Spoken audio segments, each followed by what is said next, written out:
السلام عليكم ورحمة الله وبركاته. الحمد لله وحده لا شريك له وحده بوحدة موحدة وحيدا وأحدا بلا مدد وجدد ونسب ووصف في الكمال.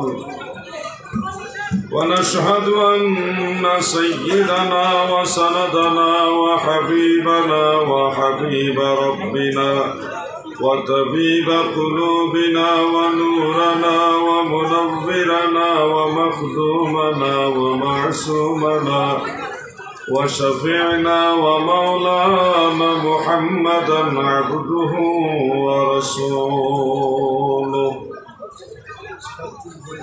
الذي يحمد حمدا بعد حمدي وآله وأصحابه وأهل بيته أجمعين.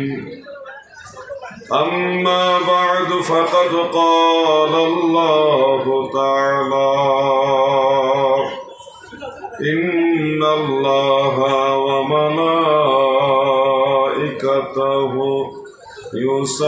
يصلون على النبي يا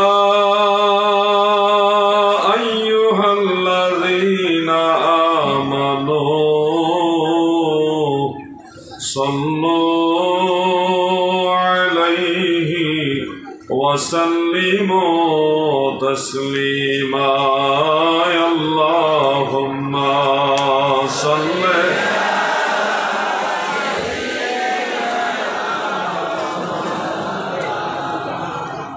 محمد وعلى آل سيدنا।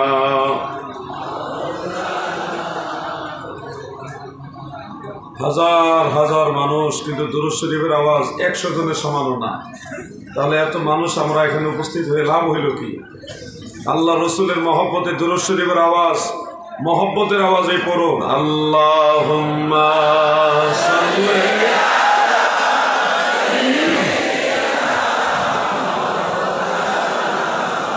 محمد وعلى آل سيدنا।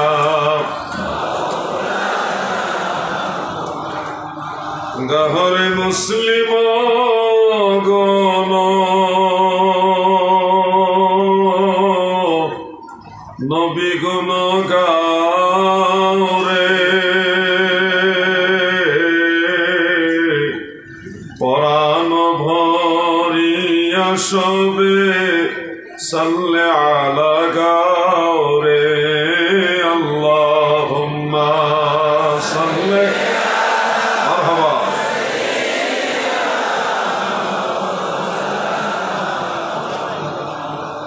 ওয়া আলা আলি সাইয়্যিদিনা।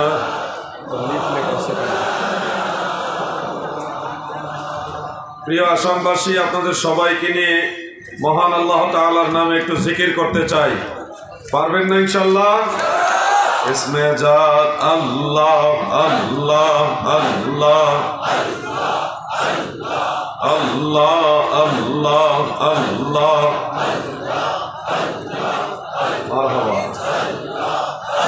আমি কি নাম লইয়া ডাকব তোমারে আল্লাহ আল্লাহ। আমি কোন নাম লইয়া ডাকব তোমারে আল্লাহ আল্লাহ আল্লাহ। মাশাআল্লাহ মাশাআল্লাহ। তোমায় যেই নাম লইয়া ডাকি, তোমায় যেই নাম লইয়া ডাকি, তোমার গুণের ধ্বনি শুনতে পাই। কি নাম লইয়া ডাকব তোমারে আল্লাহ আল্লাহ আল্লাহ। মারহাবা। তোমায় রহমান বললে দয়া কর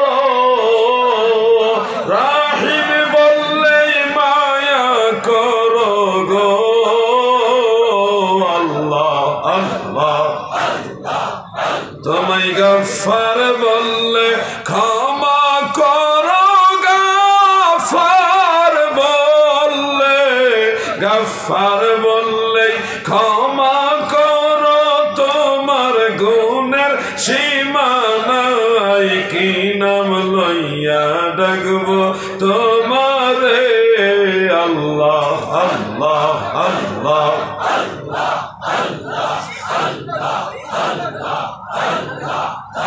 আমি কোন নাম লইয়া ডাকবো তোমারে।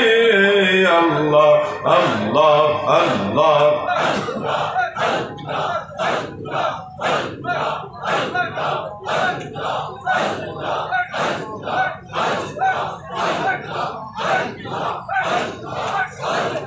লা ইলাহা ইল্লাল্লাহ মুহাম্মাদুর রাসূলুল্লাহ সাল্লাল্লাহু আলাইহি ওয়া আলিহি ওয়াসাল্লাম।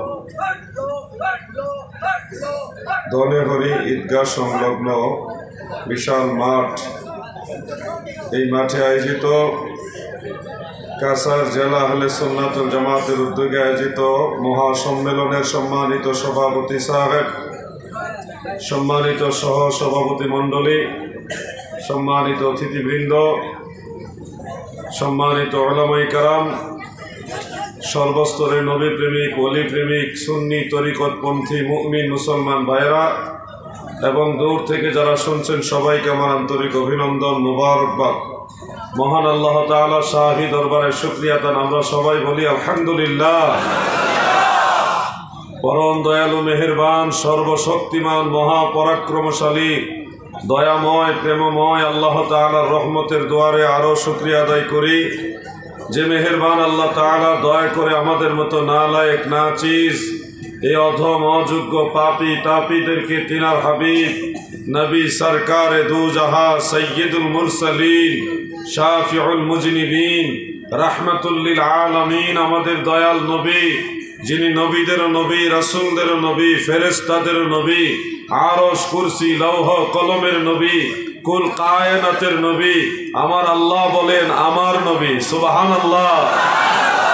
এমন একজন নবীর উম্মত মহান সৃষ্টিকর্তা আমাদেরকে বানিয়েছেন, এই জন্য শুকরিয়া দান আবারও বলি আলহামদুলিল্লাহ।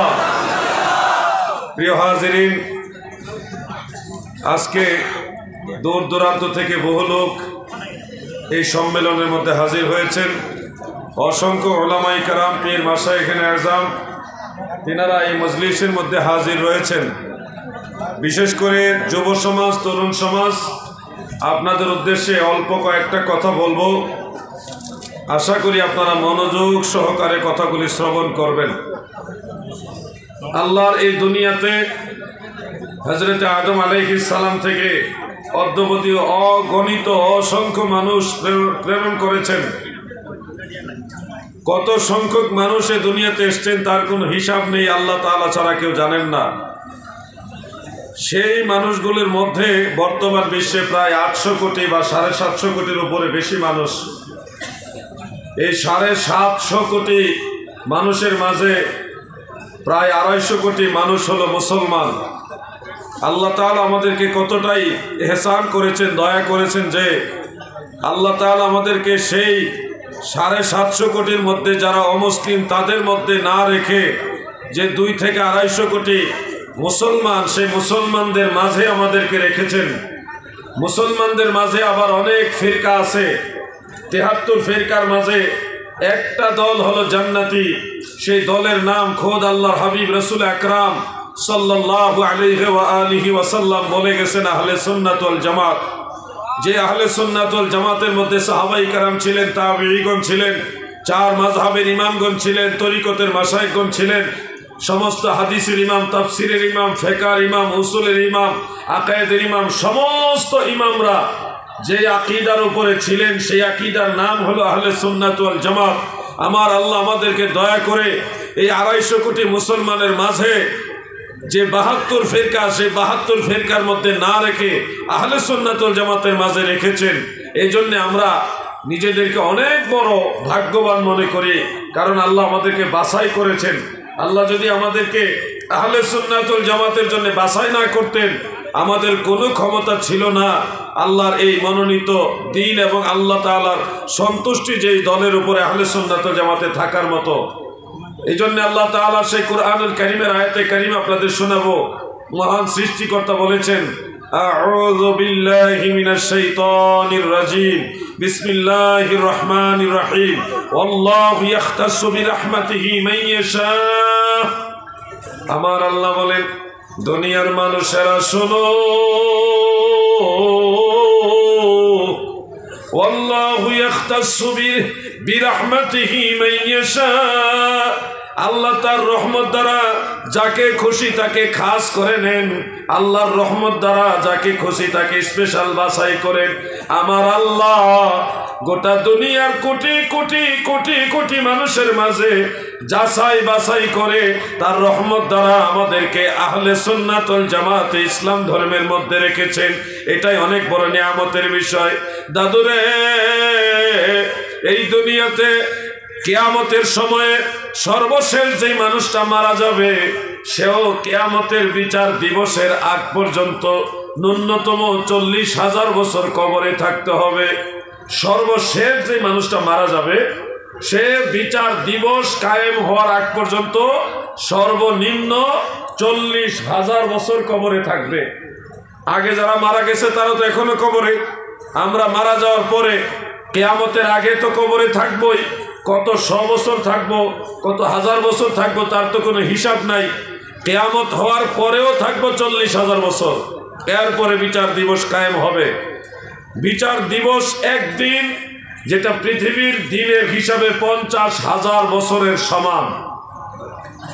এই বিচার দিবসে যদি আপনার কর্মফল ভালো হয়, আল্লাহ এবং আল্লাহ রসুলের দয়ার নজর হয়, তাহলে আপনি হয় জান্নাতি হবেন। আর যদি আল্লাহ এবং আল্লাহ রসুলের দরবারে আপনি ওরকম কল্যাণকামী না হন, ডান হাতে আমল নামা না পান, যদি কর্মফল ভালো না হয়, তাহলে আপনার ঠিকানা হবে জাহান্নাম। এই কথাগুলি আপনাদেরকে মনে রাখতে হবে। পৃথিবীর বহু মানুষ এসেছে চলে গেছে, আমরা যারা আছি আমরাও চিরদিন অনন্তকাল এখানে থাকবো না। একটা সময়ে আমরা সবাই কবরের দিকে, পরকালের দিকে যাত্রা করব। মায়ের গর্ভে একটা সন্তান আসার আগে সেই সন্তান বাবার শরীরের মধ্যে থাকে। বাবার শরীরের ভিতরে সন্তান থাকাকালীন সেই সন্তান জানে না কোন মায়ের গর্ভে সে যাবে, কিন্তু আল্লাহ তাআলা নির্দিষ্ট মায়ের গর্ভে তাকে পাঠায়। মায়ের গর্ভে সন্তান আসার পরে সেই সন্তান জানে না পরবর্তী ধাপে সে পৃথিবীতে আসতে যাচ্ছে, কিন্তু আল্লাহ তাআলা যথা সময়ে তাকে পৃথিবীতে পাঠায়। পৃথিবী এসে আমরা যারা আখিরাতকে ভুলে গেছি, পরের জগৎ, পরের কাল, এটা সম্পর্কে যারা গাফেল হয়ে গেছি, মনে রাখবেন আগের ধাপগুলি একটার পরে আরেকটা যেভাবে সংগঠিত হয়েছে, এই দুনিয়া থেকে, এই পৃথিবী থেকে আমরা চলে যাব আলমে বারজাখে, ধারাবাহিক ওখানে যেতে হবে। যেই আল্লাহ আপনাকে এই পৃথিবীতে পাঠিয়েছেন সে আল্লাহর সময় হলে আপনাকে আখিরাতে আলমে বারজাখে পাঠাবেন, আপনার ইচ্ছায় নয়, আল্লাহ তাআলার ইচ্ছায়। অতএব সময় যেটুকু আল্লাহ আপনাকে দিয়েছে এই সময়টুকু কাজে লাগাতে হবে। আল্লাহ এবং আল্লাহ রসুল যা আদেশ করেছেন তা মানতে হবে, আল্লাহ এবং আল্লাহ রসুল যা নিষেধ করেছেন তা আপনাদের বর্জন করতে হবে। দাদু, আমি আপনাদেরকে আখিরাতের কথা স্মরণ করাচ্ছি।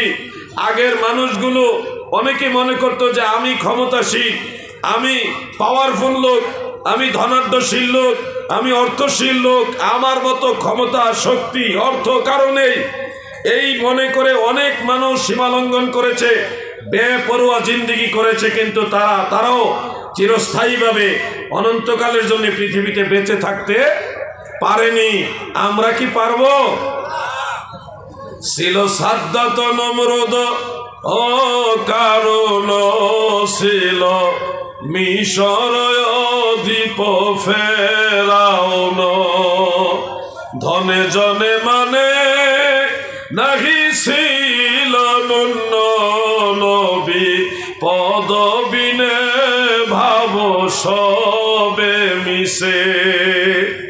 সাদ্দাত, নমরুদ, কারণ, ফেরাউন, ঐতিহাসিকভাবে এগুলি প্রমাণিত পবিত্র কোরআনে এবং হাদিসে। সাদ্দাতের বিষয়টা যদিও নাই, কিন্তু কোনো কোনো ঐতিহাসিকদের মাঝে কথাটা পাওয়া যায়। তবে ফেরাউন নমরুদ কারণের কথা কোরআন এবং হাদিসের মধ্যে আছে। সেই সুবাদে আপনাদেরকে বলবো, আপনারা স্মরণ করুন, পৃথিবীর অন্যতম প্রভাবশালী ব্যক্তি ছিল নমরুদ, যে আল্লাহ তাআলাকে হত্যা করতে চেয়েছিল এবং ঊর্ধ্ব দিগন্তে তীর ছুঁড়ে মেরেছিল আল্লাহকে হত্যা করার জন্যে। সেই নমরুদ সামান্য একটা ল্যাংড়া মশার কাছে পরাস্ত হয়ে মারা গেছে, তাকে জুতা দিয়ে বাইরাইয়া মারছে। তো সেই নমরুদ, তাকে শায়েস্তা করার জন্য আল্লাহ কোনো ঘূর্ণিঝড় বা জলোচ্ছ্বাস, কোনো বজ্রপাত, বড় কোনো বাহিনী পাঠানো লাগেনি। সামান্য মশার বাহিনী পাঠিয়েছে।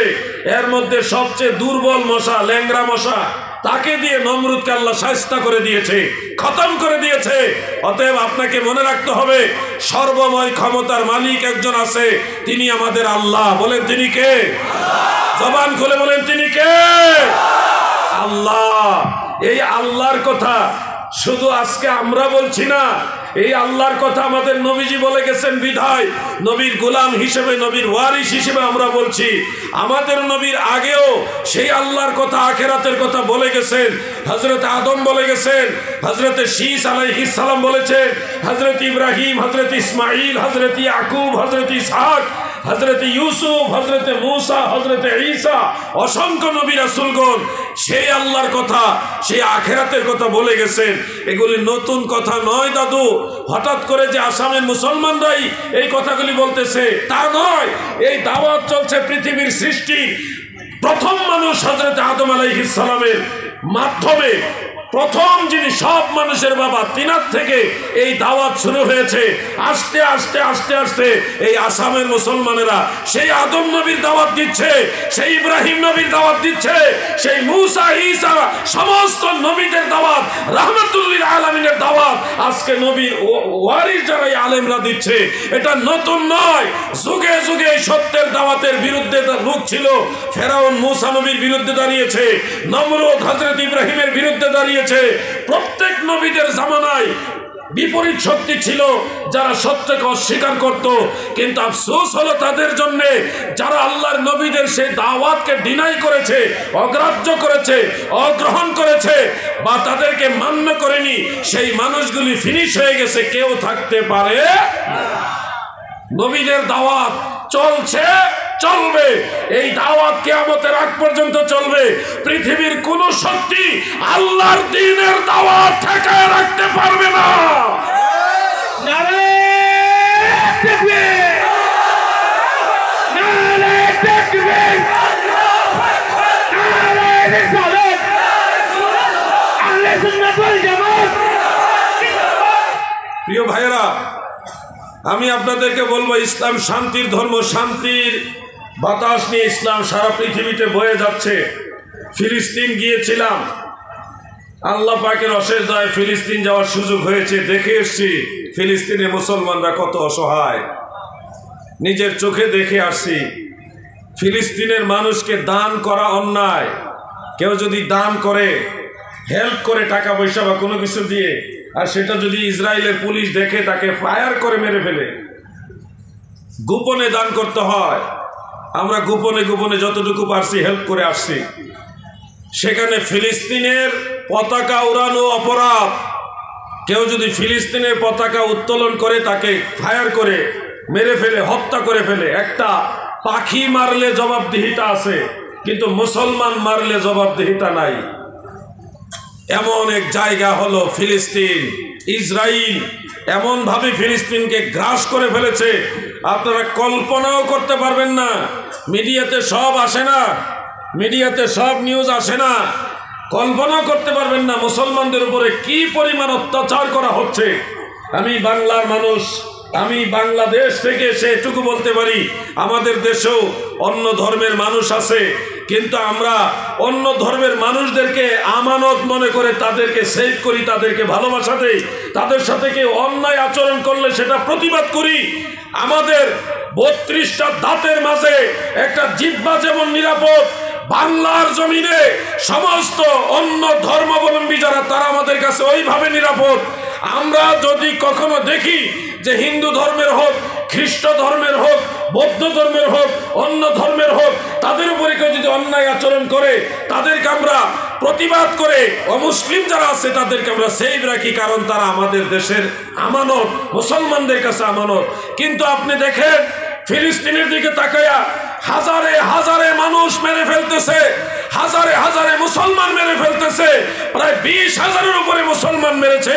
পৃথিবীর হলুদ মিডিয়াগুলো, হলুদ মিডিয়া মানে পক্ষপাতিত্ব করে যারা নিউজ করে তাদেরকে আমরা বাংলাদেশে হলুদ মিডিয়া বলি। এই হলুদ মিডিয়াগুলি তারা অনেক নিউজ ওইভাবে প্রচার করে না। আমরা আপনাদের কাছে একটা কথা বলতে চাই, ফিলিস্তিনের মুসলমানদের জন্য কি আপনাদের মায়া লাগে? আওয়াজ দিয়ে বলতে হবে, মায়া লাগে?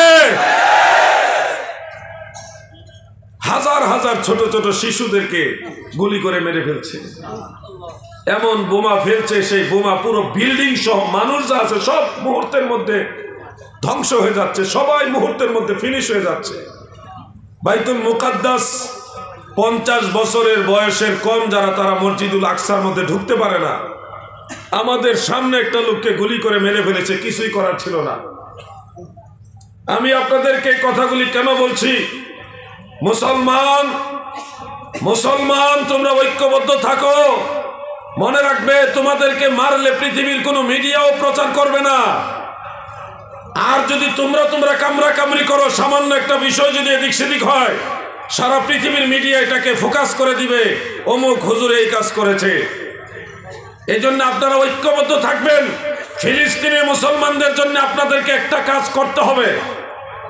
আমি আপনাদেরকে একটা প্রশ্ন করি, আপনারা কি চান যে আপনাদের টাকা দিয়ে বোমা বানিয়ে মুসলমানদেরকে, বিশেষ করে ফিলিস্তিনের মুসলমানদেরকে মারুক? এটাকে আপনারা চান?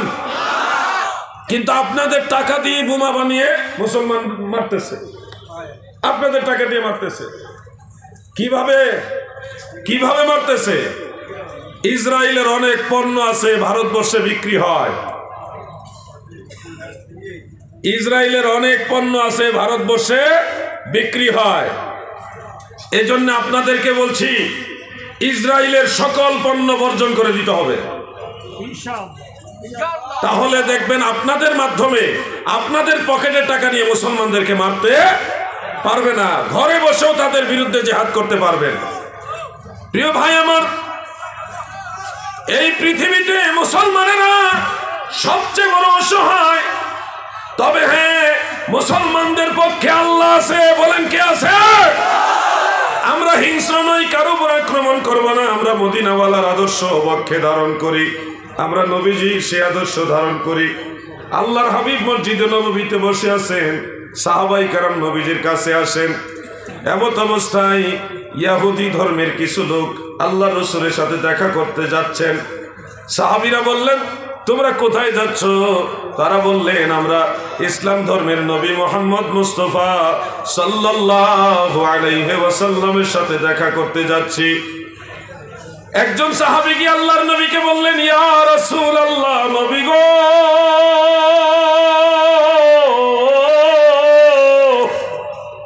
ওগো আল্লাহর নবী, কিছু লোক আপনার সাথে দেখা করতে আসছে, আমরা তাদেরকে কি আপনার কাছে নিয়ে আসবো, নাকি পাহাড়ের পাদদেশে ছায়া পড়েছে সেই ছায়ার মধ্যে বসতে দিব? আল্লাহর নবী বললেন, ওই ছায়ার মধ্যে বসতে দিও না, আরো কাছে নিয়ে আসো। সাহাবীরা বললেন, ইয়া রাসূলুল্লাহ, মসজিদ নববীর পাশে কিছু খেজুর গাছ আছে, ওই খেজুর বাগানে ছায়া আছে, ওখানে বসতে দিব নাকি? নবীজি বললেন, না, ওখানেও বসতে দিও না। ইয়া রাসূলুল্লাহ, আপনি বলেন কোথায় নিয়ে আসবো? আল্লাহর রসুল বললেন, তাদেরকে আমি রাসূলুল্লাহর কাছে মসজিদে নববীর ভিতরে নিয়ে আসো। আমার নবীজি কোনো হিংসা নিয়ে আসে নাই। আল্লাহর নবী সবচেয়ে উত্তম মানবতার শিক্ষা আমাদের দিয়ে গেছেন। পৃথিবীর সমস্ত মানুষের আমাদের কাছে নিরাপদ, কারণ আমাদের ধর্মের নাম ইসলাম। ইসলাম মানে হলো শান্তি। দাদু ভাই আমার, সেই শান্তির প্রধান বার্তাবাহক তিনি হলেন মুহাম্মাদুর রাসূলুল্লাহ সাল্লাল্লাহু আলাইহি ওয়াসাল্লাম। সেই নবীর উম্মত, সেই নবীর আদর্শ ধারণ করে আমরা পৃথিবীতে বেঁচে আছি, বেঁচে থাকবো ইনশাআল্লাহ। আজ না হয় কাল আমরা চলে যাব, ঈমান নিয়ে কবরে যাব, নবীর উম্মত হয়ে যাব। এই জন্যই তো আমি আপনাদেরকে সতর্কতার জন্য বলি, আজ না তো যাবি কাল, গত হলো কত কাল, শিওরে আসিলে রে কাল, কি হবে তোর পাই, কে যাবি সে চল না যাই, সুসময় বয়ে যায়, দরশিতে নবী বরে সোনার সেই মদিনায়, কে যাবি সে চল না যায়। আল্লাহুম্মা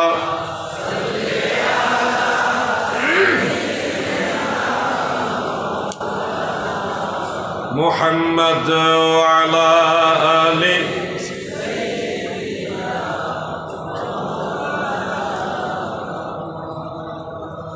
আমরা আমাদের নবীজিকে ভালোবাসি, যার কারণে নবী করিম সাল্লাল্লাহু আলাইহি সাল্লামের ব্যাপারে সর্বোচ্চ সতর্কতা অবলম্বন করি। নবীজির সম্মান তাজিমের বিষয়টা গুরুত্ব দেই। বুখারী শরীফের মধ্যে একটা রিওয়ায়াত উল্লেখ রয়েছে, একজন বলছে যে আমি কিসরা কায়সার গিয়েছি, পৃথিবীর অনেক রাজা বাদশার দরবারে গিয়েছি, কিন্তু আল্লাহ রসুল হযরতে মুহাম্মদ মুস্তাফা সাল্লাল্লাহু আলাইহি ওয়াসাল্লামের দরবারে তার অনুসারীরা যেইভাবে তাজিম প্রদর্শন করে, সম্মান প্রদর্শন করে, এইভাবে তাজিম সম্মান প্রদর্শন করতে আমি পৃথিবীর কোনো রাজা বাদশার দরবারে দেখিনি। সুবহানাল্লাহ বলেন। কারণ হলো আল্লাহর নবী যখন থুতু মুবারক ফেলতে চাইতেন, আমার নবী সাহাবারা গাছের পাতার মতো এইভাবে হাত বিছায় দিতেন। হাত বিছায় দেওয়ার উদ্দেশ্য হলো আল্লাহ রসুলের থুতু মুবারক যার হাতের মধ্যে যে পড়তো, সেই থুতু মুবারক বরকতান মাথায় মুখে বুকে মালিশ করত। আর এটা জেনে রাখুন, আল্লাহ রসুলের থুতু মুবারকের মাঝে মিশক আম্বরের চেয়েও আরো সুন্দর ঘ্রাণ ছিল। অনেক সাহাবীরা বলতেন, শামাইলের কিতাবগুলির মধ্যে উল্লেখ যে আল্লাহ রসুলের চেহারার মধ্যে, চেহারা মুবারকের মধ্যে তাকাতাম, রাত্রেবেলায় আকাশের পূর্ণিমার চাঁদের দিকে তাকাতাম, আরেক দিকে আল্লাহ রসুলের চেহারা মুবারকের দিকে তাকাতাম, কিন্তু আমরা দেখতাম চাঁদের চেয়েও আরো সুন্দর আমার দয়াল নবী। আকাশের চাঁদের দিকে তাকাইলে তাকাইতে তাকাইতে এক সময় দৃষ্টির মধ্যে ক্লান্তি আসে, কিন্তু আল্লাহ রসুলের চেহারা মুবারকের দিকে তাকাইলে তাকায় থাকতে মনে চায়, পেটের ক্ষুধা যন্ত্রণার কথা মনে থাকে না। আমার দয়াল নবীজি এত সুন্দর মানুষ ছিল।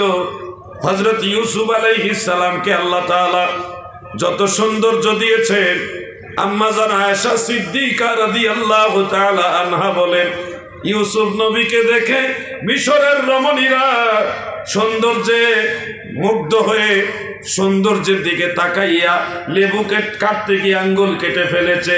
তারা যদি আমার দয়াল নবীর সৌন্দর্য দেখত, কলিজা কেটে ফেলতো, টের পাইত না। আল্লাহর হাবিব এত সুন্দর নবী, যার চেহারা মুবারকের দিকে তাকাইয়া কাফের মুশরিকেরাও নিস্তব্ধ হয়ে তাকায়া থাকতেন আর বলতেন, এই লোকটা কে গো, তিনি এত সুন্দর কেন গো? এই জন্য আপনাদের বলবো, আল্লাহর রসুলের ঠোঁট মুবারক, জিহ্বা মুবারক, নাক মুবারক, চোখ মুবারক, হাত মুবারক, এগুলি দেখতে যদিও আমাদের মতো, কিন্তু আল্লাহর হাবিবের সব কিছু, আল্লাহর হাবিবের জিসম মুবারকের সব কিছু হলো মুজিজা। নবীজির আঙ্গুল মুবারক দ্বারা ইশারা করলে আসমানের চন্দ্র টুকরা হয়ে যায়। আমার নবীজির আঙ্গুল মুবারক, আবু জাহাল নবীজির কাছে এসে বললেন, হে ভাতিজা, প্রতিবেশী হিসেবে ভাইস্তা, বললেন আমার হাতের ভিতরে কি আছে বলতে পারবে? নবীজি বললেন, আমি আপনার হাতের ভিতরে কি আছে যদি বলে দেই তাহলে কি হবে? আবু জাহাল বলল যে, তাহলে আমি তোমার নবুয়ত স্বীকৃতি দিব, তোমাকে নবী হিসেবে মানব। নারায়ে তাকবীর, নারায়ে রিসালাত, আহলে সুন্নাত ওয়াল জামাত, পীর সাহেব হুজুরের আগমন। নারায়ে তাকবীর, নারায়ে রিসালাত। একটা চেয়ার দেন।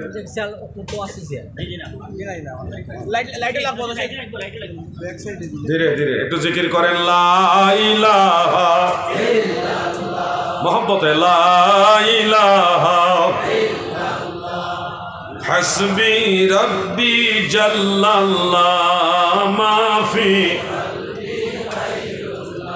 ওর নূর মুহাম্মদ সাল্লাল্লাহ, লা ইলাহা ইল্লাল্লাহ, জোরে লা ইলাহা ইল্লাল্লাহ, হক লা ইলাহা ইল্লাল্লাহ মুহাম্মদ রাসূলুল্লাহ সাল্লাল্লাহু আলাইহি ওয়াসাল্লাম। আবু জাহলের হাতের ভিতরে কিছু খেজুরের বীজ হাতের মধ্যে নিয়ে এসে বলতেছে, বলো তো আমার হাতের ভিতরে কি? আল্লাহ রসুল বলে, যদি বলি তাহলে কি হবে? যে তুমি বলতে পারলে আমি তোমাকে নবী হিসেবে মানব। আল্লাহর রসুল সাল্লাল্লাহু আলাইহি সাল্লাম বললেন, হে আবু জাহাল, আমি বলবো যে হাতের ভিতরে কি আছে, নাকি আপনার হাতের ভিতরে যা আছে সেগুলি বলে দিবে আমি আল্লাহ রসুল, কোনটা আপনি চান? আবু জাহাল ধরে নিল খেজুরের বিচি আর খেজুর তো কখনই কথা বলবে না, এটা তো অসম্ভব। তখন তিনি বলে, ঠিক আছে, আমার হাতের ভিতরে যেগুলো আছে এগুলি যদি বলে তুমি আল্লাহর নবী তাহলে মানব। এখন আবু জাহালের হাতের ভিতর থেকে কালেমার আওয়াজ আসতেছে, আশহাদু আল্লাহ ইলাহা ইল্লাল্লাহ ওয়া আশহাদু আন্না মুহাম্মাদান আবদুহু ওয়া রাসূলুহু। কালেমার আওয়াজ হাতের ভিতর থেকে আসে। আবু জাহেল এইগুলি হাত থেকে ঝেড়ে ফেলে দিয়ে বলতেছে, মুহাম্মদের জাদু আমার হাতের ভিতরে গিয়ে ঢুকে গেছে। নাউজুবিল্লাহ বলে।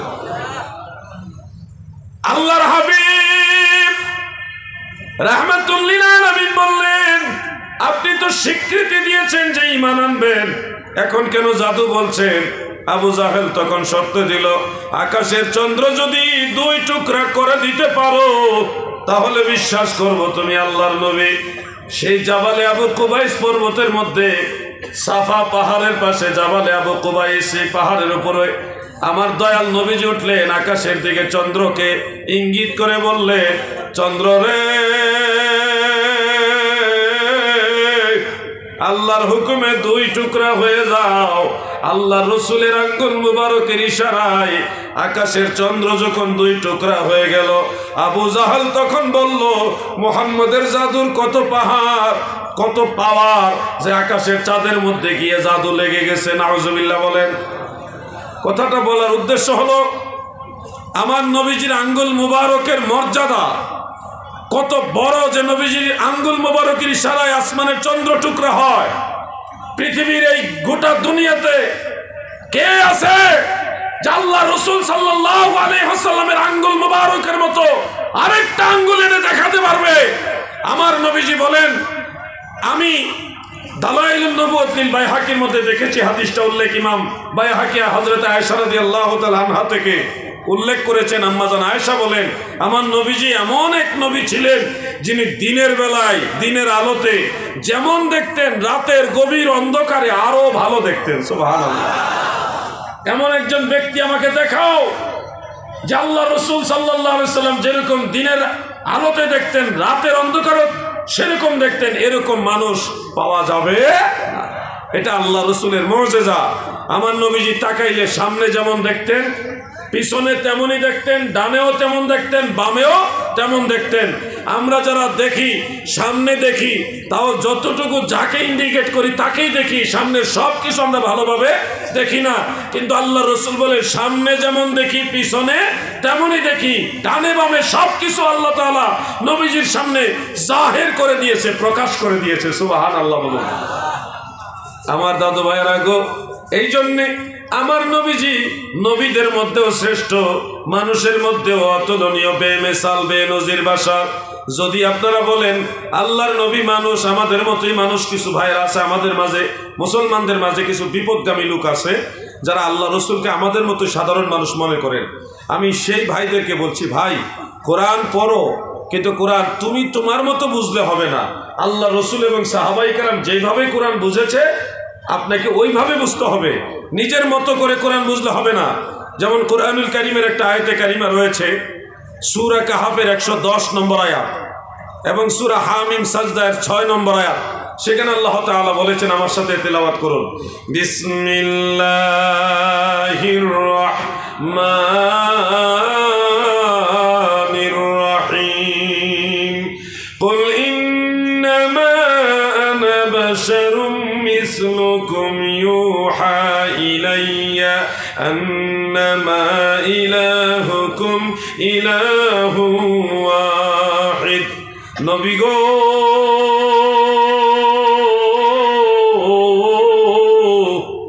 আপনি বলুন আমি তোমাদের মতোই মানুষ, আমার কাছে ওহী প্রত্যাদেশ হয়, তোমাদের প্রভু একক আল্লাহ তাআলা। এই আয়াতের উপরে নির্ভর করে কিছু ভাইরা আছে যারা বিপদগামী এবং জ্ঞান পাপী, তারা মনে করেন কোরআনের মধ্যে আছে নবীজি আমাদের মতোই মানুষ। সেই ভাইদেরকে বলবো, কলিজার ভাই আমার, আল্লাহর রাসূলের ব্যাপারে কথা বলতে গিয়ে হাজারবার চিন্তা করে কথা বইল, কারণ নবীর সাথে যদি বেয়াদবি হয় তোমার দুনিয়া আখিরাত বরবাদ হয়ে যাবে। আমার ভাইরা গো, এখানে আল্লাহ তাআলা নবীজিকে মিন করে আদেশ দিয়েছেন, কুল আমরে হাজির মারুফ ওয়াহিদে মুজাক্কারের সিগা। নবী গো, শুধু আপনি বলুন আমি তোমাদের মতো মানুষ, ইন্নামা আনা বাশারুম মিসলুকুম, নিশ্চয় আমি তোমাদের মতো মানুষ। ইন্নামা দ্বারা খসর করা হয়েছে খাসভাবে। নবীজি যেন বলেন যে আমি তোমাদের মতো মানুষ।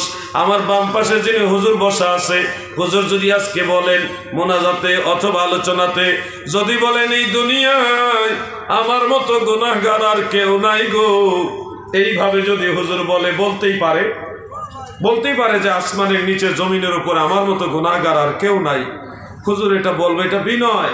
কিন্তু এই কথাকে মিন করে আপনারাও যদি সবাই বলেন পৃথিবীতে সবচেয়ে বড় গুনাহগার, সবচেয়ে বড় খারাপ মানুষ হলো পীর হুজুর, তাহলে কি হবে? এটা হুজুর বললে হুজুরের জবানে মানা, এটা বিনয়, এটা তাওয়াদু, নম্রতা। যে কোনো বড় আলেম বললে ওনার জবান এটা মানাবে, কিন্তু সবাই যদি বলা বলি করেন তখন এটা মানাবে না। যার কথা তার মুখে মানায়। হযরত আদম দোয়া করেছেন, রব্বানা যালামনা আনফুসানা ওয়া ইন লাম তাগফির লানা ওয়া তারহামনা লানাকুনান্না মিনাল খাসিরিন। হযরত আদম নবী দোয়া করেছে, রব্বানা যালামনা, ওগো আমার রব আমরা জুলুম করেছি। তো জুলুম যিনি করে তাকে কি বলা হয়? জালিম বলা হয়। এখন আদম নবী তিনি বললেন রব্বানা যালামনা, এটা আদম আলাইহিস সালামের জবানে শোভা পেয়েছে। আপনারাও যদি এখন বলেন হযরত আদম আলাইহিস সালাম জালিম ছিল, তাহলে কিন্তু ঈমানই থাকবে না। তাহলে কথাটা উনি বলেছেন সত্য, উনার মুখেই কথাটা মানায়, আদম নবীর মুখে এটা বানায়। আপনিও যদি নিজের পক্ষ থেকে আল্লাহর উদ্দেশ্যে এটা বলেন তাহলে আপনার মুখেও মানাবে। কিন্তু আপনি যদি আদম নবীকে জালিম বলেন তাহলে আপনার ঈমানও যাবে, আমলও বরবাদ হয়ে যাবে। এটা হযরত আদম আলাইহিস সালামের জবানে শোভা পেয়েছে।